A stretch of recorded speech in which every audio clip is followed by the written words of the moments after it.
여러분 이 누가복음 12장 우리가 어제부터 말씀을 묵상을 시작을 했는데 어제는 여러분 우리에게 두려워하지 말라 이렇게 말씀을 해주셨어요. 그리고 오늘도 말씀해 보니까 너희는 무엇을 먹을까 마실까 근심하지 말라 하시고서는 또다시 말씀하시기를 또한 두려워하지 말라 이렇게 말씀을 해 주셨습니다. 그래서 오늘 이 말씀을 보면서 오늘 이 말씀 가운데 나와 있는 여러분 이 한 사람이 나와서 그 형과의 그 유산을 나누는 그 문제도 어디서 비롯이 되었는가. 물론 예수님께서 삼가 탐심을 금하라고 말씀하시면서 여러분 우리가 가지고 있는 어떤 물질에 대한 그 욕심에 대해서 물론 말씀을 해주셨는데 그 물질에 대한 욕심도 근본적으로 시작을 보니까 역시 우리가 살아가는 데 대한 근심과 걱정 또 삶에 대한 두려움 그런 모든 것이 다 밑에 깔려 있기 때문에 어떻게 보면 욕심을 내고자 욕심을 냈다기보다는 어떻게 보면 우리 가운데 그것 이전에 근본적인 우리 삶에 대한 근심과 걱정 또 두려움이 있기 때문에 물욕도 거기서 비롯이 된 것이다 라고 하는 것을 말씀을 통해 발견합니다. 그러나 바로 이와 같은 상황 속에서 주께서 우리에게 주시는 말씀은 근본적으로 우리에게 다시 한번 근심하지 말라 다시 한번 두려워하지 말라 말씀하시면서 이 모든 것을 우리에게 더하여 주시는 아버지 하나님께서 계심을 알게 하시는 것을 보게 됩니다.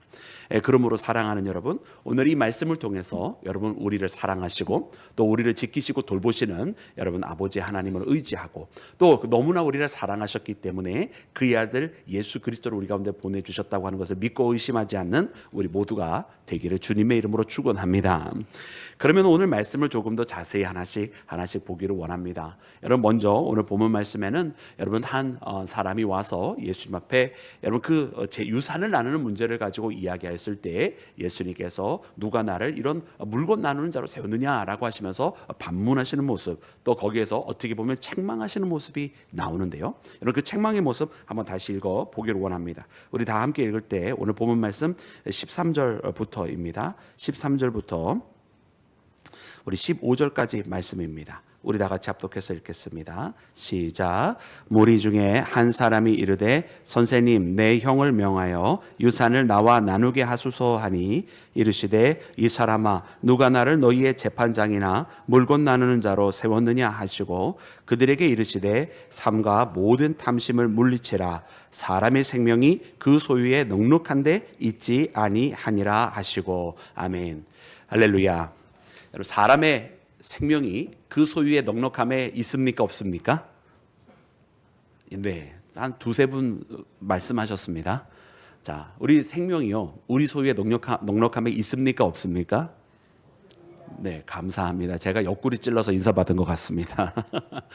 아니 분명히 우리 소유의 넉넉함에 있지는 않지만 사실은 우리의 근심과 걱정은 사실 우리의 먹고 사는 문제에 없지는 않습니다. 그죠? 분명히 그것의 일부가 우리의 근심거리고 걱정거리고 또 우리가 살아가고자 함에 있어서 분명히 우리가 벌어야 되는 일도 있고 또 거기에서 어쨌든 수입이 있어야 되겠다고 하는 이런 생각이 분명히 있다라는 말입니다. 여러분 이 예수님께서 이처럼 말씀하시면 일 안 해도 된다 이런 말씀이 아니죠. 여러분 이것은 근본적으로 우리가 살아가는 방식에 대한 문제고 우리의 중심에 대한 문제입니다. 근데 그러므로 오늘 이 말씀 가운데 여러분 이 한 사람을 보여주는 거예요. 이 한 사람을 보여주시면서 우리의 중심이 어디에 있는지를 한번 돌이켜보게 하시면서 특별히 우리가 여러분 우리의 소유의 넉넉함을 어느덧 우리의 인생의 근심거리가 그 선을 넘어서 버려서 우리가 자꾸 먹고 사는 문제만 치닫게 되어지는 그런 문제 우리의 중심이 하늘을 바라보고 이 땅에 살아가는 것은 잠시 우리가 있어야 될 거처이고 우리는 궁극적으로 하늘의 집을 향해 나가야 한다라고 하는 이런 소망에 대한 문제까지도 잊어버리고 살아가는 그런 많은 이들에게 여러분 오늘 이 말씀을 우리에게 주십니다. 그러므로 사랑하는 여러분 우리의 소유의 넉넉함을 위하여 살아가지 말고 여러분 저 우리 하늘의 넉넉함을 위해서 살아가는 우리 모두가 되기를 주의 이름으로 축원합니다. 여러분 그런데 오늘 본문 말씀에 보면 사실은요 약간 이해가 되지 않는 부분이 오늘 말씀에 나와요. 아니 예수님께서 이 사람에 대해서 여러분 질책을 하시는데요. 아니 왜 탐심을 갖느냐 이렇게 말씀하시잖아요. 왜 탐심을 갖느냐? 여러분 근데 이 사람이 무엇을 욕심을 냈다고 그러십니까? 여러분 그렇지 않나요? 아니 나와 내 형 사이에 유산을 나누게 하소서 이렇게 말씀하잖아요. 근데 왜 탐심이 있다고 이렇게 질타를 하시는 거냐? 아마 여러분 억울하지 않았을까요? 이 사람은 아니 그냥 유산을 있는 율법 그대로 나누어 달라고 또 그때 당시에 이 사람은 아직 예수님을 랍비 정도로만 생각을 하고 있었을 테니까, 하나님이 아니라고 생각하지 못하고 있었을 테니까, 말씀을 잘 가르치시는 분, 그런 랍비시니까 아니 저분에게 부탁을 하면 율법대로 잘 나누어 주시겠구나 라고 생각해서 왔을 거 아니에요. 그렇지 않겠어요? 그런데 거기서 갑자기 너 욕심이 많다 이런 소리를 들으니까 얼마나 억울했을까요, 여러분? 여러분 그런 생각 혹시 드시지 않으셨나요? 저만 그런 생각이 들었나 봐요. 아니 그랬을 것 같아요. 그런데 여러분, 예수님은 이 사람을 통해서 여러분 사실은 우리 속에 있는 마음을 보신 것 같아요. 여러분, 이 젊은이가 와서 그 형과의 유산을 나누는 문제를 이야기했을 때 여러분 그의 마음 속에는 어떠한 마음으로 정확하게 율법대로 나누었으면 좋겠다라는 생각을 했을까요? 여러분 그 마음 속에는 자기의 것을 단 하나라도 잃어버리고 싶지 않는 그런 마음이 혹시 있지는 않았을까요? 저는 그런 생각이 들어요. 왜냐하면 뭐 이건 제 개인적인 경험이기 때문에 보편화시킬 수는 없어요. 어느 한 성도님이 와가지고 저한테 그런 질문을 한 적이 있어요. 본인이 이제 신앙생활 조금 열심히 하기를 시작을 했고 또 예물생활도 열심히 드리기를 시작을 했는데 어느 순간 자기한테 딱 걸린 게 뭐냐면, 여러분 뭐 어떤 헌금이었을 것 같으세요, 여러분? 할렐루야. 여러분들도 다 경험이 있으신 거군요. 예, 딱 11조에 걸린 거야. 11조에 걸려가지고 어떻게 헌금을 해야 될지를 모르겠는 거죠. 예. 근데 왜 모를까요? 그죠? 11조인데. 그죠? 근데 목사님 저에게 찾아온 거예요. 목사님 그래서 11조는 어떻게 하는 것이 맞는 것입니까? 10분의 1이라고 하는데 이거 어떻게 해야 되는 것입니까? 그러시면서 물으신 거예요. 그래서 순 매출의 10분의 1을 드리는 것인지 아니면 모든 것을 제하여 버리고 그 다음에 10분의 1을 드리는 것이 무엇이 맞는 것입니까? 이렇게 물어봤다니까요. 그래서 제가 말씀을 드렸어요. 그 10분의 1, 11조는 우리 성도님의 마음 가운데 있습니다. 성도님께서 신앙이 되시는 대로 그 10분의 1에 대한 11조 예물을 하시면 됩니다. 이 예물은 하나님께서 받으시는 것이고, 하나님은 내 재산의 10분의 1이 필요하다고 말씀하신 것이 아니라 나의 신앙의 고백을 받으시는 것입니다. 이 땅에 있는 것에 대한 모든 것을 하나님께서 맡겨주셨다고, 또 지금도 하나님께서 나를 먹이시는 분은 하나님이시고 내가 버는 돈이 아니라고 하는 그 고백을 드리는 것이 11조입니다. 이렇게 말씀을 드렸어요. 여러분, 그런데 여러분 그분이요 깊이 생각을 하시고 기도를 하시고 그 다음에 11조를 하기를 시작을 하셨어요. 여러분 그분이 제가 한 대답에 그 사람은 말귀를 알아들어야 되잖아요. 말귀를 기가 막히게 알아들으신 거예요. 무슨 뜻이냐면 10분의 1이라고 하는 산술적인 계산하지 말라는 뜻이었거든요. 왜냐면 그것을 물을 때는 어떻게 잘 드려야 하느냐를 묻는 것 같지만은 왜냐면 그 질문의 그 문자적인 해석은 그렇잖아요. 어떻게 하면 11조를 잘 드려야 하느냐라는 질문 같지만 실상은 그 질문을 하고 있는 그 사람의 마음속에는 가능한 대로 11조를 적게 내고 싶어서 물어왔던 질문이에요. 여러분 11조에 대해서 하나님 앞에 더 드리고 싶은 자, 정해져 있는 것보다 더 후한 마음을 가지고 있는 분들은 대부분 그런 질문을 안 하세요. 그러니까 중요한 건 뭐냐면 그 마음속에 무엇이 있었느냐가 더 중요한 것이거든요. 오늘 이 사람도 마찬가지지 않겠습니까? 여러분 예수님 앞에 와가지고 여러분 이거 지유산을 나누는 걸 물었을 때는 자기의 것을 단 하나라도 손해보고 싶지 않은 거예요. 그러니까 예수님께서 말씀하시는 거예요. 사람의 생명이 소유의 넉넉함에 있지 않다. 너의 고민거리는 그것이 아니라는 거예요. 너의 고민거리는 네가 손해를 하나도 보지 않고, 지금 질문은 율법을 잘 아는 사람에게 와서 율법대로 이 유산을 나누고자 하는 것이 겉으로 보이는 표면이지만, 그러나 너의 속에 있는 것은 무엇이냐면 너의 것을 단 하나라도 손해보고 싶지 않습니다라고 하는 그 마음이다라고 말씀을 해주시는 거예요. 그러면서 예수님께서 자기에 대해서 뭐라고 말씀해 주셨냐면, 누가 나를 사람들 가운데 물건을 나누는 사람으로 세웠느냐 말씀하시는 거예요. 그러니까 즉 다시 말하면 예수님 앞에 찾아서 구해야 할 것은 무엇이냐면 이 물건을 나누는 것, 즉 유산을 나누는 문제, 그것이 아니라 지금 나에게 구할 것은 생명에 대한 문제. 사람의 생명이 소유에 넉넉한 데 있지 않다고 말씀하시는 것은 무엇이냐면, 지금 예수님 앞에 와서 구해야 될 것은 생명에 대한 문제를 구하고, 어떻게 하면 우리가 영생을 얻습니까? 어떻게 하면 우리가 하늘에서 아버지 하나님과 영원토록 살아가는 그 나라를 이룰 수 있겠습니까? 라고 하는 그 생명에 대한 문제를 물어봤어야 했다는 뜻입니다. 할렐루야. 아멘이시죠? 네. 오늘 우리의 관심도요, 여러분 생명에 관한 것이어야 할 줄로 믿습니다. 그러므로 생명이 목숨이 의복보다 중하지 아니하냐라고 말씀하시는 거예요. 당연히 목숨이 의복보다 중요합니다. 먹고 사는 문제보다 더 중요한 것은 영생에 대한 문제고 진정으로 하나님의 자녀로 살아가는 문제라고 하는 사실을 우리가 말씀을 통해 깨달아야 할 줄로 믿습니다. 그러므로 사랑하는 여러분, 오늘 아멘이 적은 거 보니까 물질에 대한 축복 선언을 듣고 싶으신 것 같아요. 여러분, 생명이 훨씬 더 중요한 줄로 믿습니다. 네.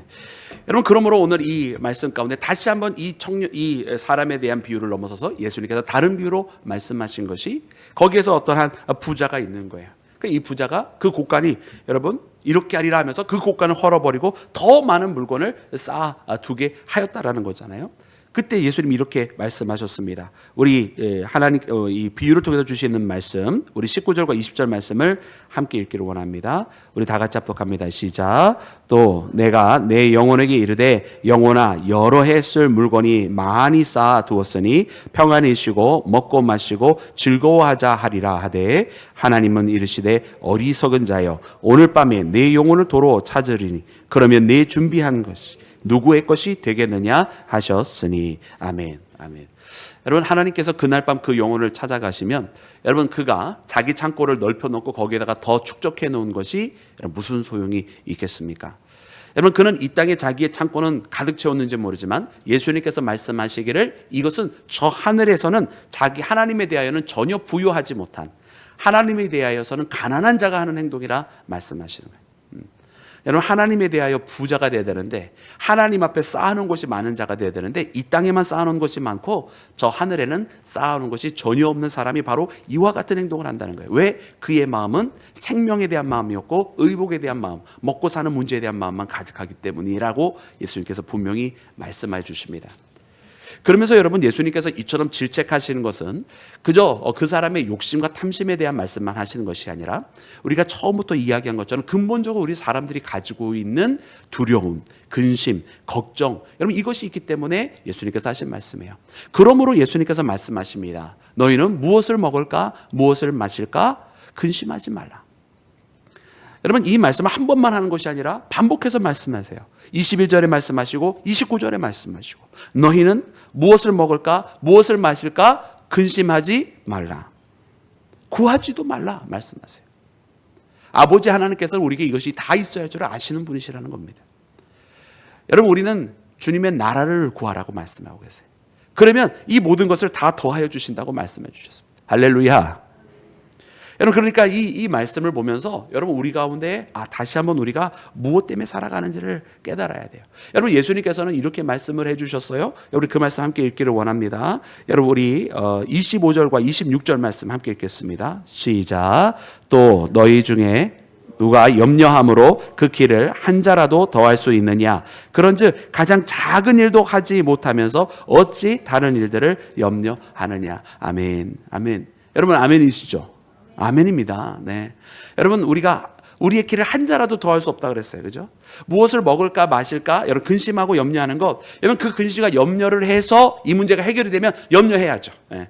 염려해서 해결이 되면 염려해야 됩니다. 근데 염려해도 내 염려로는 해결이 되는 게 아니에요. 네. 내가 염려해서 키가 커지면 그럼 염려해야죠. 그럼 키가 커지니까. 근데 내가 염려한다고 되는 게 아니에요. 마찬가지로 먹고 사는 문제도 내가 염려하는 것으로 해결하는 게 아니에요.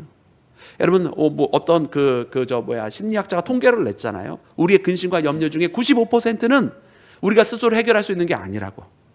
그리고 그 중에 4%는 4%였나요? 5%였나요? 하여튼 그 중에 또 상당 부분은 또 무엇이 있느냐? 내가 이미 되어지지 않을 것을 놓고 염려한다는 거예요. 벌어질지도 모르는 일을 가지고 염려하고 있다. 벌어진 일 갖고도 염려해도 저기 할 텐데 벌어질지도 모르는 일을 가지고 또 염려를 한대요, 우리 사람들이. 그래서 상당수는 벌어지지도 않는다는 거예요. 그렇게 우리는 근심 많은 존재가 바로 우리 인간이라고 하는 것입니다. 여러분, 오늘 이 새벽에도 우리가 사실은 우리의 발걸음을 냈을 때에 많은 근심거리를 가지고 여러분 주님 앞에 구하기 위해서 왔습니다. 여러분, 그러나 상당수는 그 가운데서는 어쩌면 우리가 우리의 근심이 너무 앞서가고 있는 것이 있어요. 여러분, 그와 같은 때에 우리의 마음속에 있는 근심을 내려놓고 여러분 주님 앞에 여러분 담대함으로 믿음으로 구하는 우리 모두가 되기를 주의 이름으로 축원합니다. 사랑하는 여러분, 하나님께서 이 모든 것이 있어야 할 줄을 우리 가운데 아신다고 그랬어요. 말씀해 보니까 백합화를 보라고 말씀하세요. 그러니까 우리의 눈을 들어야 돼요. 우리의 눈을 들어서 우리의 시야를 넓혀야 돼요. 그래서 우리 주변을 보면 하나님께서 일하시는 것이 보일 거예요. 공중에 나는 새도 먹이시고요. 저 백합화도 보니까 저 백합화도 그 입은 것이 솔로몬도 입어본 못하였다 말씀하고 계세요. 들풀에 있는 것도 하나님께서 입히시거든 하물며 너희라 말씀하시면서 우리가 눈을 들어서 주변을 보면 하나님께서 하고 계시는 것들이 보일 텐데, 그러면 정말로 우리가 쉽게 깨달을 수 있을 터인데 우리는 끊임없이 주변에서 돌아보며 하나님께서 하시는 일조차도 보지 못할 정도로 우리의 시야가 내 인생에 꽉 사로잡혀 있음을 말씀해 주고 계세요. 여러분, 오늘 이 새벽에 우리가 함께 기도할 때는 나의 눈이 띄어지기를 원합니다 하면서 주님 앞에 기도하기를 원합니다. 그래서 하나님께서 하시고 계시는 일들을, 지금 하나님께서 나를 지키고 계시는 일들을 목도하고 경험하고 내 마음속에 있는 의심들은 완전히 사라지는 여러분 그와 같은 이 기도 시간 되기를 주의 이름으로 축원합니다. 사랑하는 여러분, 그러므로 적은 무리여 무서워하지 말라 말씀해 주고 계시는 거예요. 우리 32절 말씀을 함께 읽기를 원합니다. 우리 다 같이 함께 읽습니다. 32절 시작. 적은 무리여 무서워 말라. 너희 아버지께서는 그 나라를 너희에게 주시기를 기뻐하시느니라. 아멘. 할렐루야. 하나님께서 우리에게 무엇을 주시기를 원하세요? 하나님께서 주님의 나라를 우리에게 주시기를 원하세요. 여러분, 우리는 그저 먹고 사는 것 때문에 걱정하고 먹고 사는 것을 놓고 주님 앞에 구할 때 하나님께서 우리에게 주시는 것은 먹고 사는 것만이 아니라는 거예요. 하나님은 그의 나라를 우리에게 주시기를 원하십니다.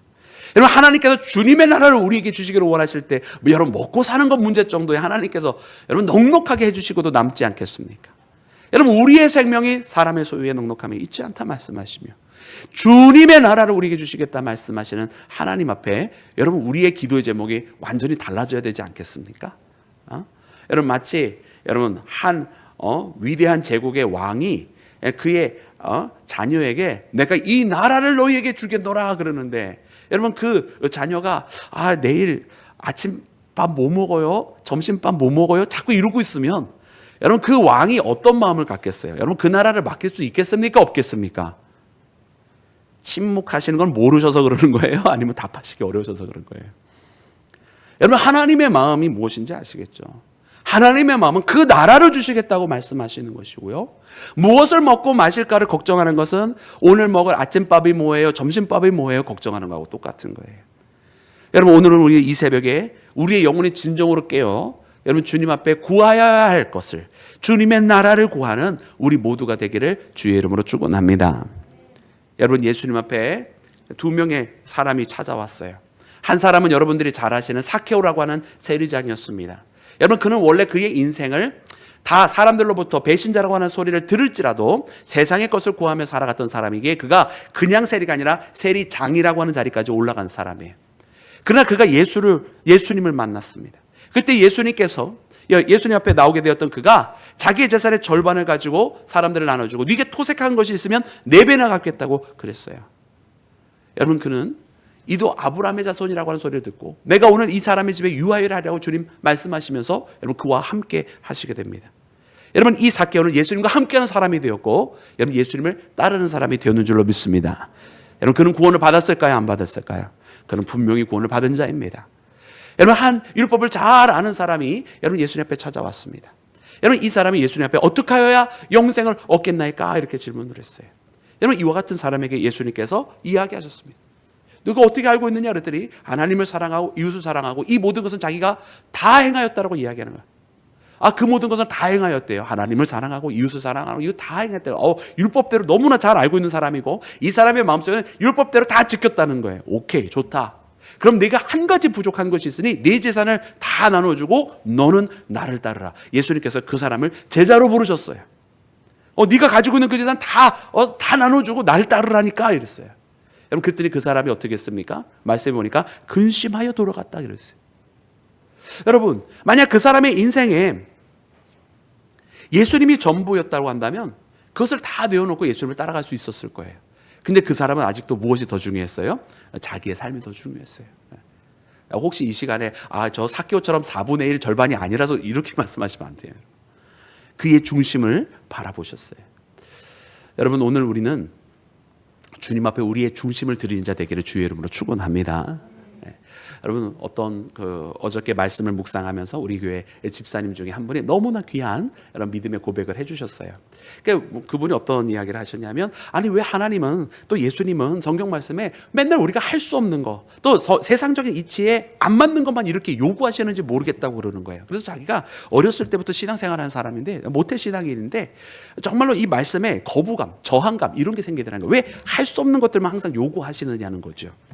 근데 어느 순간 이제 지지난주 말씀에 묵상을 하면서 자기가 깨달았다는 거예요. 사생결단을 하고 제자가 되지 않으면 예수님에게는 성경 말씀대로는 살아갈 수 없다라고 자기가 말씀 묵상을 하는데, 알고 봤더니 예수님께서 사생결단하고 십자가를 향해 나아가시다라는 것을 자기가 깨달았다라는 거예요. 그러면서 2차적으로 자기가 깨닫게 되어지는 게 생겨져 버렸어요. 그러니까 나한테 억울한 것만, 할 수 없는 것만 요청하신 것이 아니라 사실은 예수님께서 할 수 없는 일을 우리를 위해 걸어가셨다고 하는 그것이 깨달아진 순간 2차적인 깨달음도 또 오게 되는데, 그러고 보니 성경의 말씀에 나로 하여금 할 수 없는 것처럼 느껴지는 그 모든 것들은 정말 극단적인 상황 속에서는 그렇게 해야 되겠지만 평상시에는 하나님께서 거기까지 말씀하시지는 않더라는 거예요. 그러면서 우리에게 모든 것을 다 바쳐 주의 길을 걸어가라, 주님은 그렇게 말씀하시고 요청하십니다. 그러나 정말 우리에게 모든 것을 다 버려서 가난하게 되라고 그렇게 안 하시고, 우리가 무엇인가를 주님을 위해서 쓰기라면 오히려 주님께서 우리에게 뭐라고 말씀하십니다. 흔들어 차고 넘치도록 채워주리라 말씀하세요. 그러니까 우리의 마음은 다 주님 앞에 드립니다라는 마음으로 가지만, 그렇게 했을 때 주님께서 우리를 가난하게 내팽개치시는 것이 아니라 우리가 그런 마음으로 주님을 위해서 할 때 주께서는 오히려 더 넘치도록 채워주시는 그런 하나님이 되게 만드신다고 하는 것을 여러분 그가 은연중에 알게 된 거예요. 할렐루야. 그러니까 사랑하는 여러분, 우리는 그런 하나님의 뜻을 모른 채 항상 어떻게 합니까? 아이고 다 주님을 위해 내놓으라고 하는데 주님 나는 못해요, 이 걱정에 사로잡혀서 그 나라를 주시려는 계획을 가지고 계신 그분 앞에 그분의 선한 뜻은 파악하지 못하고 늘 항상 이 걱정에서 넘어서지 못하고 있는 작은 연약한 신앙 속에 있는 것을 발견합니다. 여러분, 그래서 오늘 이 말씀을 통해서 우리가 여러분 그 신앙의 레벨을 한번 넘어가 보기를 원합니다. 오늘 이 시간 우리의 신앙을 한 단계 높여서 여러분 우리가 주님 앞에 더 가까이 나가는 그런 신앙 되기를 원합니다. 한번 주님 앞에 맡겨보시기 바랍니다. 두려워하지 말라, 근심하지 말라. 주님께서 지금 몇 번째, 어저께 말씀부터 제가 지금 몇 번째 반복해서 말씀해 주고 계세요. 제자들도요, 이것이 문제였던 거예요. 그들의 신앙의 한 단계를 넘어가려면 이게 돼야 되는데, 여러분 십자가 이전까지 그들이 행하지 못하고 있었다가 부활하신 주님 만나고 성령 충만하게 된 다음에서야 비로소 된 것을 우리가 봅니다. 여러분 우리가 이 신앙을 넘어서서 정말 두려워하지 않고 믿음으로 나가는 그런 신앙인 되기를 주의 이름으로 축원합니다.